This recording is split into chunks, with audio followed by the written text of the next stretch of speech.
Quarantine birthday 2020.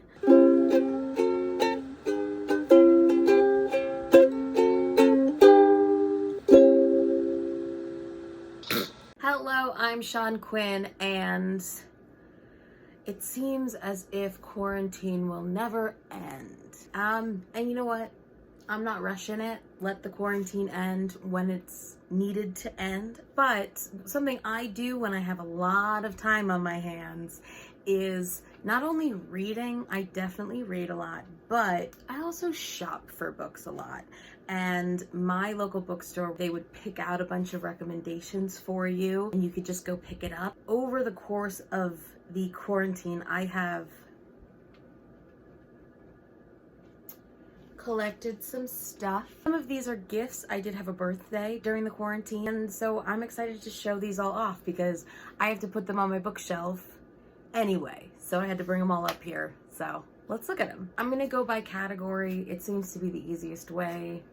This first category here is these Star Wars books. The first one I picked up is Alphabet Squadron by Alexander Freed. This is about some fighter pilot ladies, and it seems to be that these fighter pilot ladies were in the rebellion and then retired, and then they are back. The cover? This is my aesthetic. The second one I picked up because a lot of people were reading it online and it seemed to be right up my alley. A star-crossed love between enemies and this major task like an assassin. This is Dark Disciple by Christie Golden, and I hated it. I can do a whole review if you'd like, but I hated this book. Next up, these are two books that I think are legends, but these were recommended to me from that local bookstore, so I'm excited to look at them. This is Star Wars: The Truce at Baccarat by Kathy Tears, and Star Wars: The Force Unleashed by Sean Williams, based on a story by Hayden Blackman. This next group is the graphic novel group. There's some comic books in here too, but graphic novel, they're all collections. My Friend Dahmer by Derf Backderf. And this has become a movie. It's pretty popular, but I've never actually read this. And it's about someone that knew Jeffrey Dahmer before he was known to be one of the craziest serial killers ever. He also has another memoir about his life as a sanitation worker or a garbage man. Crashed, and it's by Derf Backderf again. This was a gift from my dad. Next up, we've got The Best We Could Do by, and I will not be able to pronounce your name, but it's Thibui, and she is a Vietnam, I think, second generation. She is an illustrator, and she has written about growing up in a country with immigrant parents, and that's what's going on in here. Okay, next up we've got some comics. League of Extraordinary Gentlemen. This is the first collection. I loved that movie as a kid. A bunch of different literary heroes and superheroes and stuff like that come together to fight a big bad, and it is Alan Moore, and I just love him. Alan Moore and Kevin O'Neill. Then we've got The Essential Captain America Volume 1. And last for this category, we have Nimona. Nimona is written by Noelle Stevenson. I started following her on Tumblr back when she was a student in illustration school, and she used to do this thing called the Broship of the Ring. She now is the creator of She-Ra. She now has, this is becoming a movie. Next up, we're just gonna do the YA. It's the biggest category. Let's just do it. The Caraval series. I devoured this, and again, I could do a review if you want. I put a review up on my Bookstagram. I loved this. I had a really good time reading this. These next two books I don't know much about, but they are recommendations from that bookstore. The Glass Ocean by Lori Baker and Ashes of Roses by Mary Jane Ouch. This one's like a coming to America story, and I believe this is like a time travel Victorian water situation. This is The Vanishing Throne by Elizabeth May. This is the second book to the Falconer series. I read the Falconer last summer, I think, and so I picked up the sequel. There are fairies, there are fighting, She's Scottish. I like it. This is a full series called Skippy Dies, a novel, Paul Murray, and it's got, let's see what it is. Hopeland, Heartland, and Ghostland. I don't know much about this. It was sold as a full set at a used bookstore for $8. It seems that it's sort of like a school-based comedy drama, a murder mystery, and I thought that the cover was kind of charming. It just was intriguing to me. Next up, we've got The Broken Throne and War Storm, which are the last two. Well, this is the last novel, and this is the collected novellas of the Red Queen series. I read that. I loved it. I never got to finish this. I was reading it on my library app, and I kept losing it, and then somebody else was taking it, so then I would have to wait weeks, so then I would start at the beginning. Oh, it was terrible. But now I have it, and I can finish this series for sure. Okay, so this is my category of YA. That is YA that I haven't read yet, that I don't know why, and everyone told me to read, so here I bought it. That's the title. First up, we've got Cinder from the Lunar Chronicles, a retelling of Cinderella. She's an android, I think. My friend started reading it, said it was good, and then I saw the new covers, and I was really intrigued. Okay, so this I got on the same person's recommendation. A Great and Terrible Beauty. I never read this, and I don't know. I was of that era. Right? I should have read this as a kid, but I never did because I was too busy reading young reader adventure craft. Next up is The Selection by Kiera. This book, again, doesn't seem like it would check any of my boxes, but I've been told that I should read it because everyone likes it so much. My aunt devoured this series. Gotta try it, right? I bought a mass paperback of The Mortal Instruments, City of Bones. I should read this. Now we're back into YA, but I have to scoot this over gingerly. You know, like when you break a rib and you walk around gingerly? Okay. Don't fall over. All right, these next three books I have already read, and so have you probably. The Hunger Games, that's the back. F me, dude. The Hunger Games. I picked these up again from that used bookstore because I don't have hard copies of these. I read it on, I think I borrowed books when I read this back in college. Ta-da!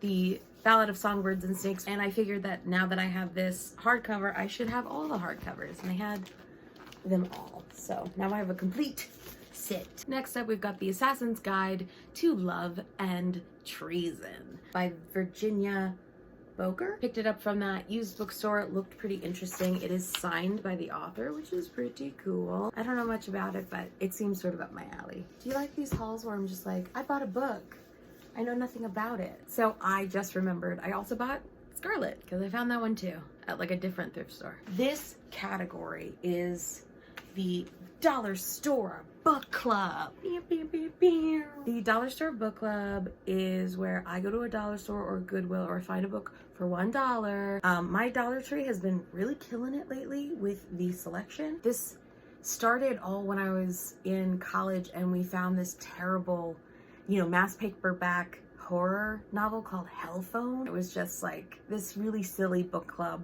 of this terrible book getting through. But I think this Dollar Store Book Club actually has some winners in it. So let's dive in. The first book we have is The Spectre of Alexander Wolf, which is very interesting. It's kind of short. It's a psychological thriller. A man finds a short story written by the perspective of a dead person, and it is so detailed that it sounds like this person is writing it from the grave. So he's gonna find out who this Alexander Wolf is. Next up, we've got Mr. Rochester by Sara Shoemaker. So this book is it's a Jane Eyre spin-off, basically. It's kind of like a prequel, but you follow the life of Edward Rochester. It's kind of like a coming-of-age story. You get to see his life before he meets Jane, and I think also when he meets Jane and his side of the relationship. So I think it's interesting to sort of flesh out that side of it. I picked up this book because I thought it would be a typical Dollar Store Book Club crappy fantasy book. Lark Rising.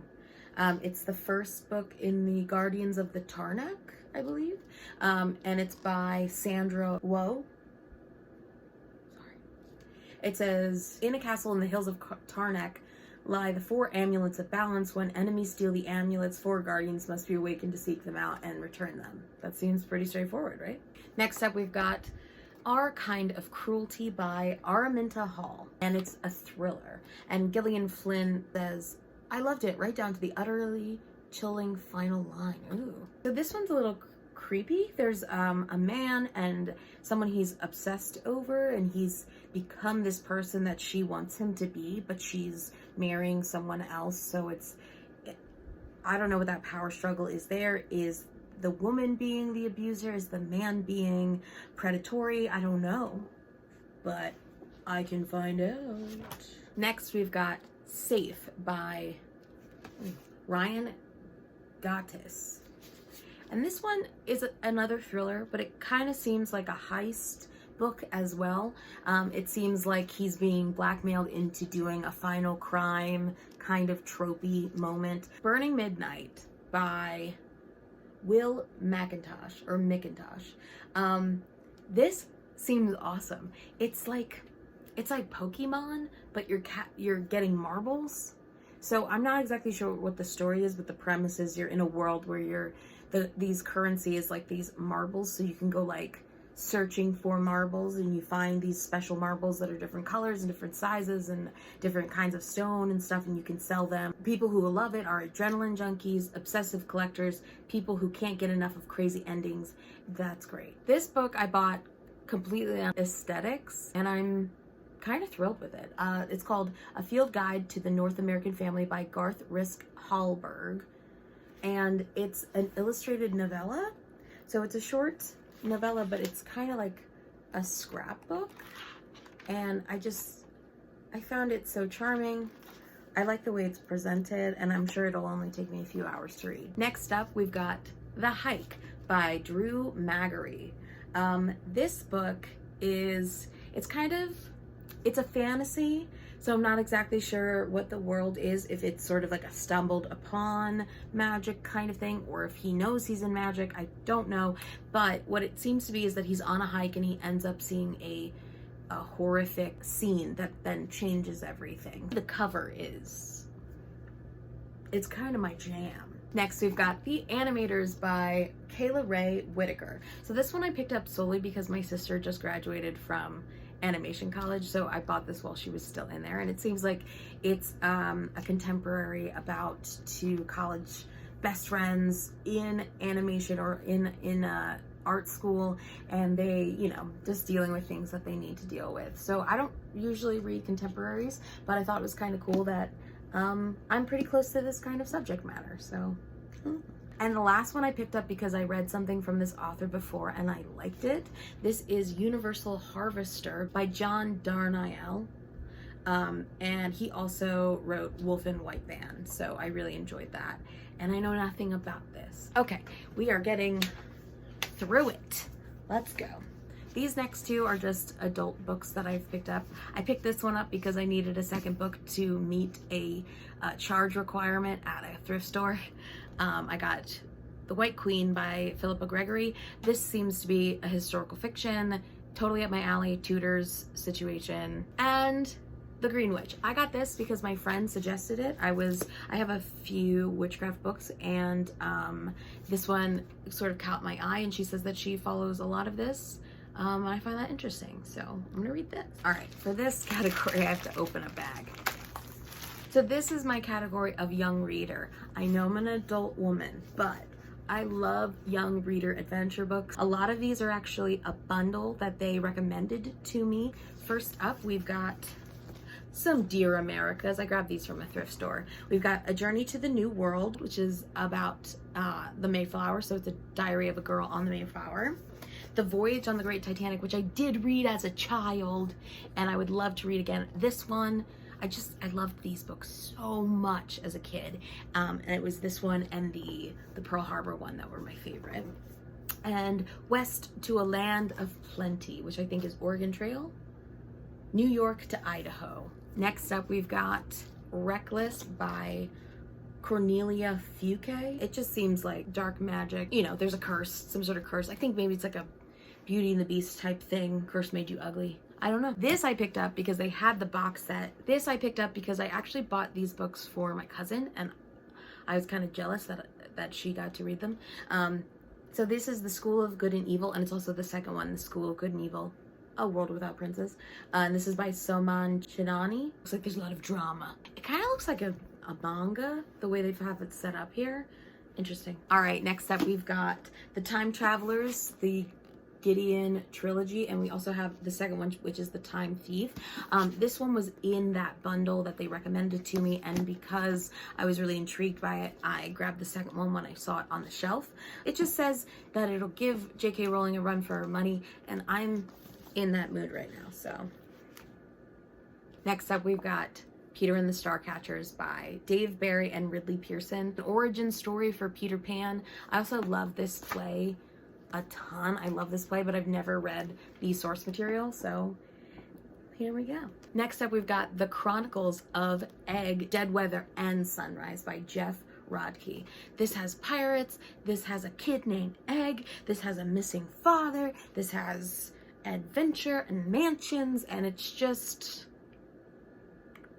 seems like totally up my alley. This was another recommendation, and they read me to filth. Next up we've got Story Thieves by James Riley.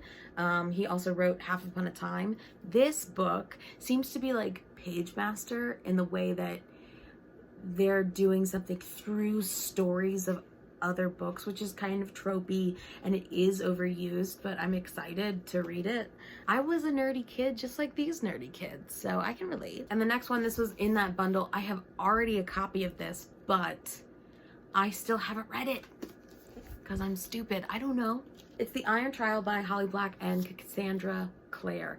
These are two authors that I like. Holly Black, I loved her Cruel Prince series, and Cassandra Clare, I have her Immortal Instruments. I'm getting ready to start that, and I don't know why I haven't read this yet. So next up we've got some digital books, because digital books count. So the first one I grabbed was the Disney Bound Dress Disney Make It Fashion. This is kind of like a how-to guide. I Disney bound. I have a video of me Disney bounding. Check it out. I didn't find this very helpful. I thought it was fun to see the pictures, and I thought that it was a really good description, but once you've been doing it for a while, you don't really need this book. The next one I grabbed was Queen's Shadow. This was free on Star Wars Day, which happens to be my birthday, so bully for me. This is obviously Padme, and then the newest one came out, Queen's Peril, came out not too long ago. So if I like this, there is more for me to read. Next up, we've got some Audible books. So for Audible, I grabbed Scythe by Neil Shusterman, and I am really excited about it. Normally, I'm driving about an hour each way to work, so I have plenty of time to listen to audiobooks, which is my normal commute thing. But in quarantine, I haven't been doing that.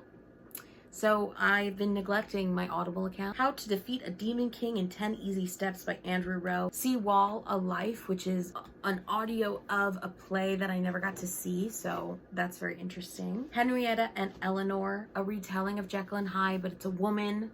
Love that. That's by Robert Louis Stevenson and Libby Spurrer. Ghost Sitter, A Crazy Inheritance by Tommy Crapweiss. It looks kind of goosebumpsy. You know what I'm saying? All right, next up, these are not books, but I do count magazines because I'm gonna read them cover to cover. And the first one is National Geographic Secret Societies. Are you also obsessed with secret societies and conspiracy theories? Well, here you go. Next up, we've got the Life magazine Barbie. I know who I am. I know who I am. My dad knows that I'm also obsessed with Disney history and trivia, and so he let me borrow some of his books. So this is Disneyland, Then, Now, and Forever. It doesn't have a book jacket on it, but it's got some really excellent photos of and some good information. It's definitely dated, like the font on it is pretty funny, but I just love this kind of stuff. And then we've got this, the Disney Treasury. So this is like my whole jam. This is, not only is it Disney history and things, but it's also props. It's also props. This is a Snow White game that I can play now. I love this kind of thing, getting to look at the similes, basically replicas. I'm doing a cosplay right now of like a 60s Marge Simpson, and the idea was that she's going to Disneyland because Disney now owns The Simpsons. So to have a replica Disney map is great for that, because now I can take a picture with that. I'm loving it. Okay, so this last thing is not really a book, but I just wanted to tell somebody about it. I just love it so much. The Book of Earrings by Super Sassy. This is kind of hilarious. They are earrings that are flat and sort of cardboardy, that really thin cardboard. And they're all in these awesome pictures, and little hooks are in the corner so you can pop them out and make earrings out of them. You just pop that baby out. And then you store them back in the book. Right? I know it's not a book, but whatever. It's still a book. I'm sorry that took so long. I could have been reading this whole time. Thank you so much for watching. If you want to check up on my reading habits, please do check out my Bookstagram, Quinn Read. Let me know what you're reading down below. Are you taking the quarantine to read? Are you like me and just buying things? Let me know. Thank you so much for watching. I will see you next time. Goodbye. Goodbye. Stay safe. Wear a mask. Arrest the murderers of Breonna Taylor.